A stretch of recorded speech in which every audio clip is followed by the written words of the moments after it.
Hello, my name's Sophie Masson, and I'm the author of this book, Four on the Run, which is illustrated by Cheryl Orsini.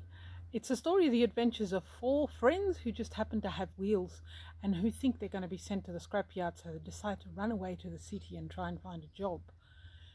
So what I'm going to do is I'm going to read you the first chapter of the book, and then if you want to read more, of course, you're going to have to get the book.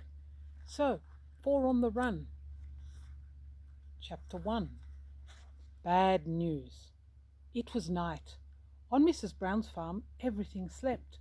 The cows and horses, the sheep, the chickens and ducks, the dog, the cat, even the mice. Everyone slept. Well, not quite everyone. Mrs. Brown didn't sleep.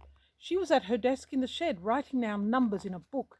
Sometimes she muttered to herself, "This can't go on, and how can I pay?"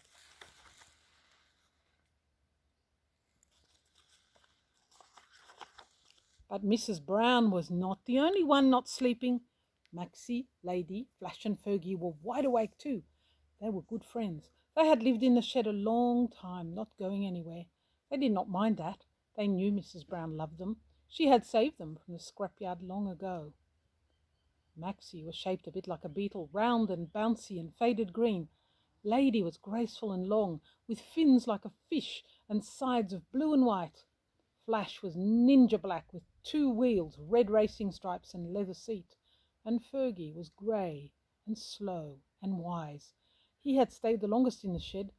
Long ago, Fergie took Mrs. Brown to the fields and helped her with the farm. Now he was too old. The 4 friends were worried. It was not like Mrs. Brown to stay up late. What was up? At last Mrs. Brown closed the book, put it away and got up. She patted each of the 4 friends in turn like she did every night.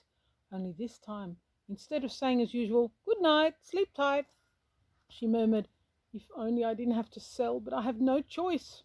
They're coming tomorrow." Flash hardly waited till Mrs. Brown's footsteps had faded away before he spoke. "Did you hear that? Did you hear that? Did you hear that?" He tended to repeat himself when he was nervous. Fergie said it was something to do with his pistons. "Of course we heard it," snapped Maxie. "Oh dear, what's going on?" said Lady. "The farm is in trouble," Fergie said. "Mrs. Brown has too many bills to pay. She needs to get some money." "By selling us?" cried Lady. "To the scrapyard, the scrapyard, the scrapyard," whistled Flash. "Quiet," said Maxie even more crossly. "We don't know that." "But I'm afraid Flash is right," said Fergie, "and I think the scrapyard men are coming tomorrow to get us." "Oh, heavens," said Lady, "I don't want to go there." "No one does," said Fergie sadly, "but we can't do anything about it." But Maxie had been thinking.